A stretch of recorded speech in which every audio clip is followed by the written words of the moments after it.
बेटी को बेटी रहने दो। मिस्टर राकेश शर्मा पिछले 5 सालों से अपने बड़े से मकान में अपनी बेटी के साथ हंसी खुशी रह रहे थे। उनकी उम्र अब 60 को पार कर चुकी थी और बेटी रिया की उम्र भी अब 28 की होने को थी। उम्र को ध्यान में रखते हुए बेटी ने उनका सारा कामकाज अपने कंधों पर ले लिया था।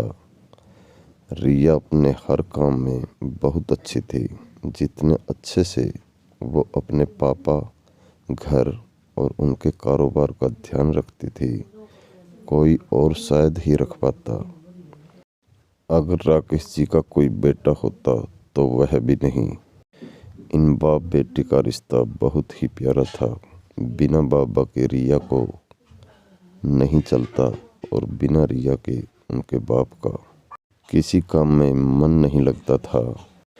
कभी कभी ऐसा लगता जैसे राकेश जी रिया के बाप नहीं, उनके बेटे हैं।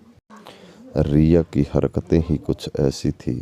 बाबा को सुबह जल्दी उठकर ज़बरदस्ती वॉकिंग के लिए भेजना हो या छोटे बच्चों को जैसे दवाइयाँ पिलाते हैं वैसे ही पापा की दवाइयाँ उन्हें खिलानी हो। रिया का बर्ताव अपने बाबा के साथ बिल्कुल वैसे ही था जैसे किसी माँ का अपने बच्चों के साथ होता है। रिया के बाबा भी कुछ कम नहीं थे। जब जब रिया उन्हें दवाइयाँ खाने के लिए देती तो आधी दवाई खाते और आधी छुपा लेते, लेकिन रिया के नज़रों से बच नहीं पाते। फिर वह उनके सामने खड़ी होकर सारी दवाइयाँ उन्हें ज़बरदस्ती खिलाती। रात को रिया के सोने के बाद चुपके से किचन में जाकर फ्रिज से मिठाइयाँ चुरा कर खाना। बाबा की ऐसी शरारतें भी रिया पकड़ लेती थी। पकड़े जाने पर बाबा पानी पीने का बहाना करते, लेकिन रिया उनको समझाती कि मिठाइयाँ आपके लिए हानिकारक हैं।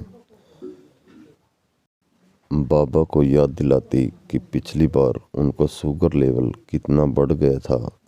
अपने ही घर में अब मैं मिठाई भी नहीं खा सकता।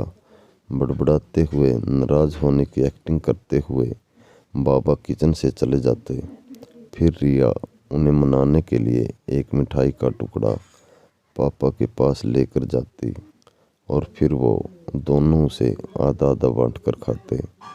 दोनों के चेहरे पर बड़ी स्माइल आ जाती।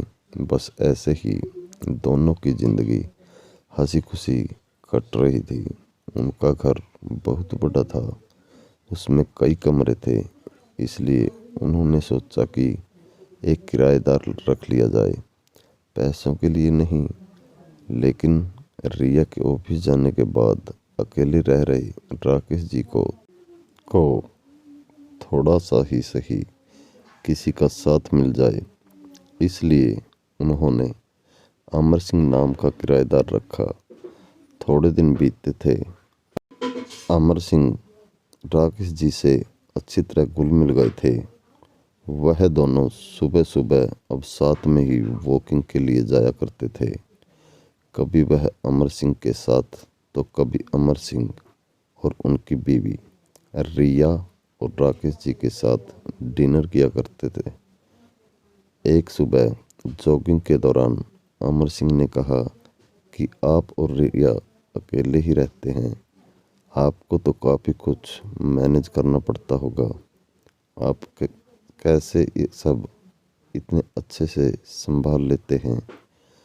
अजी मैनेज क्या करना है, मेरी होशियार बेटी के लिए ये कुछ भी नहीं है। रिया सारा इतने अच्छे से संभाल लेती है कि मुझे किसी बात की कोई चिंता ही नहीं है। राकेश जी ने मुस्कुराते हुए कहा, हाँ वह तो ठीक है, लेकिन जब रिया ससुराल चली जाएगी तब आपके लिए यह सब मैनेज करना बड़ा मुश्किल हो जाएगा। आपका कोई बेटा भी तो नहीं है और आप अकेले ही इतने बड़े घर में रहते हैं। अमर सिंह ने अपना विचार बताते हुए राकेश जी के चेहरे के हाव भाव बदल गए। वह अमर सिंह से कुछ कहना चाहते थे, लेकिन नहीं कहा और बात बदलने के लिए उनसे पूछा, खैर वह सब जाने दीजिए, आपके कितने बच्चे हैं? अमर सिंह ने छाती चौड़ी करते हुए कहा, मेरे 2 बच्चे हैं, दोनों ही लड़के हैं और दोनों ही अमेरिका में रहते हैं। राकेश जी को लगा जैसे अमर सिंह उन्हें ताना मार रहे हो, लेकिन फिर भी उन्होंने कुछ नहीं कहा और वो जॉगिंग करके अपने घर लौट आए। कुछ दिन बीते। राकेश जी ने अमर सिंह को अपने साथ खाने के लिए बुलाया, क्योंकि अमर सिंह की पत्नी किसी काम से बाहर गई थी और वे अकेले थे। अमर सिंह, राकेश जी और रिया डाइनिंग टेबल पर बैठकर खाना खा रहे थे। पहला निवाला खाते ही अमर सिंह ने खाने की तारीफ करते हुए कहा, रिया बेटा, तुमने आज खाना बहुत अच्छा बनाया है।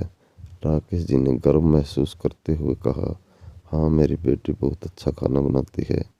अमर सिंह जी बोल पड़े, यह तो बड़ी अच्छी बात है, उनके ससुराल वाले बड़े खुश रहेंगे। रिया उनसे कुछ कहना चाहती थी, लेकिन राकेश जी ने उन्हें रोक दिया और बात बदलने के लिए रिया से पूछा, कारोबार कैसा चल रहा है? कोई दिक्कत तो नहीं हो रही? रिया ने कारोबार की सारी जानकारी और स्थिति अपने पापा को बताई। जैसे अमर सिंह भी सुन रहे थे और वह प्रभावित होकर बोले, वाह रिया बेटा, मानना पड़ेगा, जिस तरह से तुम सारा कारोबार संभाल रही हो, तुम राकेश जी की बेटी नहीं, बेटा हो बेटा। अब राकेश जी से न रहा गया। उन्होंने कहा, पता नहीं क्यों आप सभी लोग बेटी को बेटे के साथ कंपेयर करते हो। ऐसा एक भी काम या एक भी फील्ड बताइए जिसमें बेटियों ने अपना नाम न बनाया हो। अरे आसमान से प्लेन उड़ाने से लेकर देश के सर्वोच्च पद पर बैठकर देश चलाने तक बेटियों ने हमेशा अपने आप को साबित किया है। लेकिन आप जैसे लोग अभी भी उनकी तुलना बेटों से ही करते रहोगे। होते होंगे बेटे सबके लिए ज़्यादा इम्पोर्टेंट, मेरे लिए तो मेरी बेटी ही सबसे बढ़कर है।